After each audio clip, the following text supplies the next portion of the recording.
Have a great day guys. So ang tanong ng karamihan, bakit hindi ako nakaka-load? Or nakaka-load po ba kayo?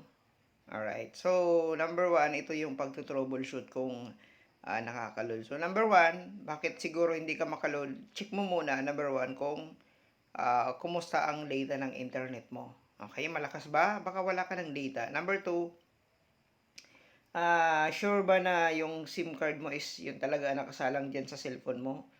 And number 3, dapat meron kang pang-text para sure na kahit wala mahina yung data mo, pwede yan madirekta sa text.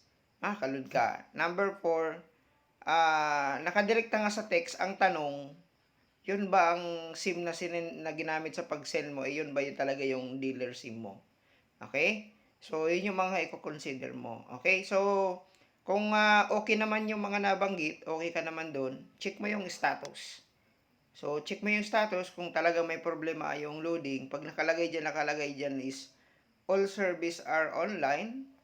Okay naman, may mga check. So, ibig sabihin, operational naman. So, may nakalagay naman dyan kung talagang nasa maintenance siya. Then, kung hindi pa rin, okay, punta ka dito sa support. Okay, punta ka dito sa LM Customer Service. So, magtanong ka dyan. Diyan ka mismo magtanong. Kasi kung tatanungin mo yung apply mo, lalo kung bago pa lang, hindi niya rin alam, so mahirapan ka. So, dito na lang, kasi ito mismo yung sa customer service ng company. So, siya mismo magre-reply sa'yo ng sagot sa tanong mo. Okay?